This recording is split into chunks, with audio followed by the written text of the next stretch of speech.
Just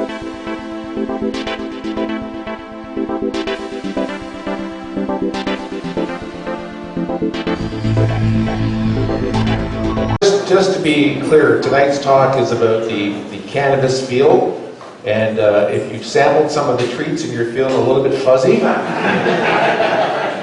it has nothing to do with the conversation tonight. So I'm just letting you know. So Keith White is the president of this organization, Alifa Healthcare, or Health Inc., and it's going to be talking to us tonight about cannabis. I thought it was an interesting topic because there's so many rule changes that have gone on. There's going to be new products flooding the marketplace. I thought it'd be a good conversation for those that have either young kids or young adults, or for those of us that have grandkids. It's always good to know about this kind of stuff to make sure that everything's safe for them. So we're going to invite Keith up to do a quick intro, and then Teresa will be kind enough to do the presentation for us. Thanks, Rob. I'll just talk loud. I think everybody can hear me. We thought, I talked to a lot of people. Everybody's asking about cannabis, and everybody wants to know what they should do and things like that. People that would like to take it or try it for different disease states or inflammation and all that. So through some of these discussions, a lot of people are basically self-medicating in one sense. So they're going to the cannabis stores, they're trying this, or they're trying what their friends are doing. My dad's asking about it, my mom's asking about it. Everybody has a lot of questions. It is not a miracle drug. It will not cure everything. But the one most important thing that we find is that, before going and trying it or trying to self-medicate, at least go and see your physician and talk to them about it. Most physicians now are okay with sending you to a medical cannabis clinic. And I think that that's the most important thing that we could do as individuals, is to understand what we might need. A doctor is best to give you that advice.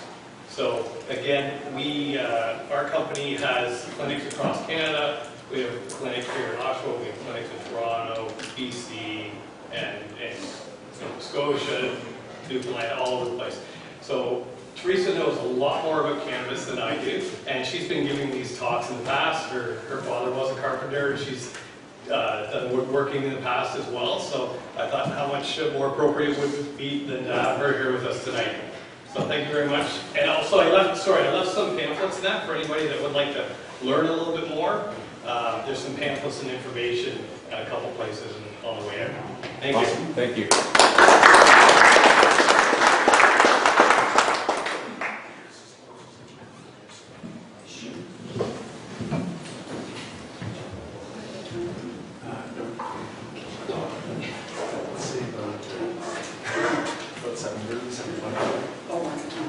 Hi there, everybody. My name is Teresa, and I've been working in the medical cannabis industry since it opened up and became more available to everybody. So that's 2014 when the laws changed. Can everybody hear me okay? Keep talking. Is that better? Yeah. Okay. So I've been working in the medical cannabis industry since 2014 when all the laws changed and it became much more available and easier for somebody to get a document to buy it through a licensed producer. So I've worked at Cannabis, was originally the Cannabinoid Medical Clinic. I was one of the first people that helped set up the clinic. They sold to Cannabis. I worked for Cannabis for a while. And then I worked for Bettercan, which is a licensed producer. Then they were bought out by Tweed. I worked with Tweed for a while. Tweed closed our department. I went to work for a string of dispensaries in Toronto. And then after that, when the police got really hot and heavy on what was gray and what was black, I went to work for another clinic and helped set up another clinic. So today I'm back at Cannabis. I do educating and I also do their billing. So if you have any questions, we'll just save them to the end because I find that a lot of people have the same questions over and over again. And then I'll answer all of your questions for you. So first we're just going to talk about the history of cannabis in Canada. So it was first criminalized in Canada in 1923, and they did it in concert with the United States. And a lot of people felt that it was criminalized very quickly, and it was due for financial and racial reasons. So the Hearst dynasty, hemp used to be used to make paper and canvas and things like that. And they thought that it was taking away from their industry by supplying paper products. So they criminalized it. Another excuse they gave was that there were a lot of musicians coming from Jamaica and Mexico, and they were going to go after the white women. So it very quickly, they criminalized it. There was no debate about it. It was just done in unison in Canada and in the States. So in 2001, the medical marijuana access regulation came into being, and that was really the first start of people being able to get medical marijuana through a doctor's prescription.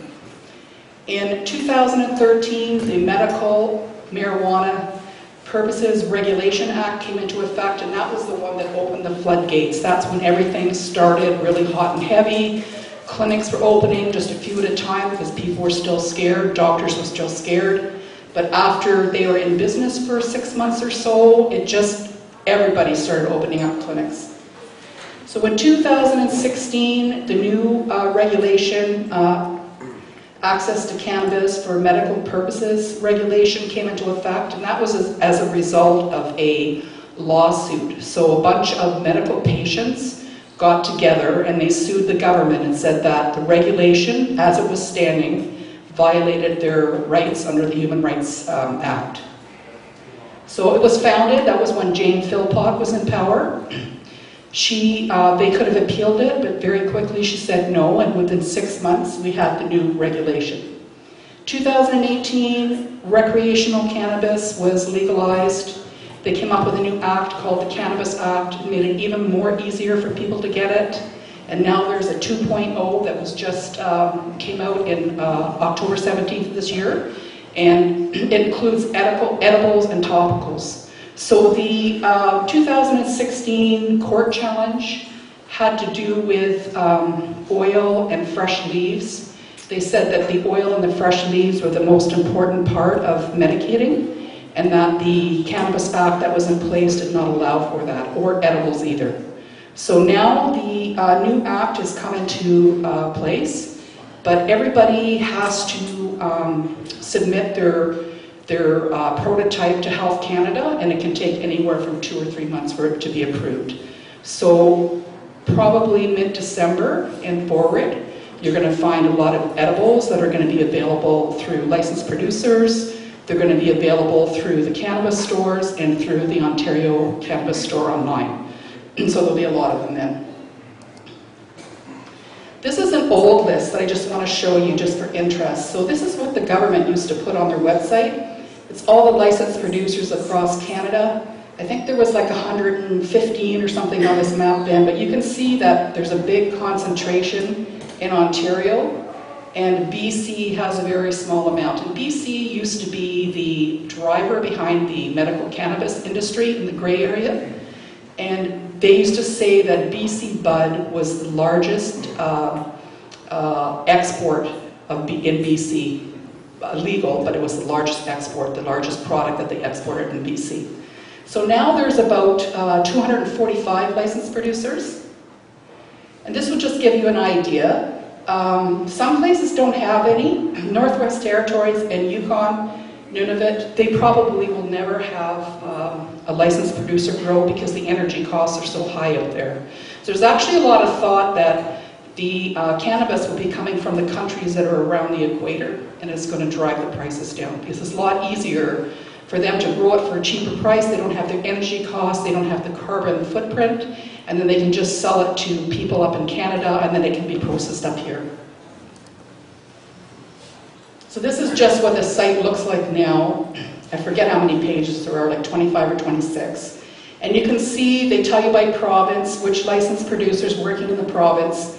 And not all the licensed producers have the same license. They're all different. They have to apply for them. So you see you can get a cultivation license. That means that you're growing it and you're selling it to somebody else. You can get a license to sell plants and seeds. So that's like clones and seeds, clones to people through the Ontario Cannabis Store, or clones to other licensed producers. So the licensed producers don't have to go right starting at A to Z. They can jump in the middle at M, and they've already got their clones ready to go. Oil and fresh leaves are a license that's combined together.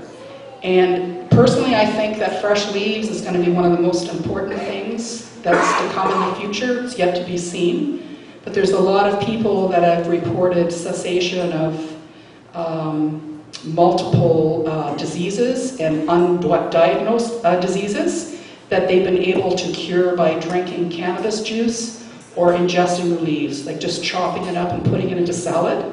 But as it stands now, even though if a licensed producer can make oil, they can sell fresh leaves as well. But right now, there's not one single licensed producer in Canada that will sell fresh leaves. So all you can get is the oil. So each one of them are different. You can see medical sales, processing, some of them grow it, and they just make the oil and they sell it to somebody else. So it's like, when you get a generic container of ketchup, it might be made by Heinz, but no names, just put their label on it. So it's the same with cannabis. A lot of the licensed producers are just, marketing somebody else's product. But there are some licensed producers that do their own clones, they grow it, they sell it, and it's all under their own banner. Oh, this is the sales that happened when cannabis was legalized for recreational use. So the province that had the highest amount of sales was actually Alberta. And they say that was because they had 38% of the sales in Canada. And they say that was because Alberta was the only province that was truly ready to go, and they opened up the province to a lot of different stores so people had access. So I'm sure you all know in Ontario that there was a lot of shortages, there wasn't enough places to buy it, there was a lot of problems with the online store. And they're projecting what it's going to be in 2024, and that's in billions, so. Oh, sorry, millions, that one's millions, the next one's billions. So Alberta, like I said, 12% of Canada's population, they were the best ready, and they were 38% of national sales. So this is the legal spending in billions. You can see here in 2024, they're projecting that the rec market will be 4.8 billion. And in 2024, they're saying that the medical market will be 0.4. So you can see that the medical market has gone up a little bit and then goes down again. That's what they're projecting. So no big, huge rises in it. The medical actually forms a small portion of the cannabis market. And then they're saying that the rec market's going to continue to rise hugely. So not all LPs have the same abilities. So some grow and sell to the public. They sell to each other, and then, like I said, some can manufacture oil and sell fresh leaves, but nobody sells fresh leaves.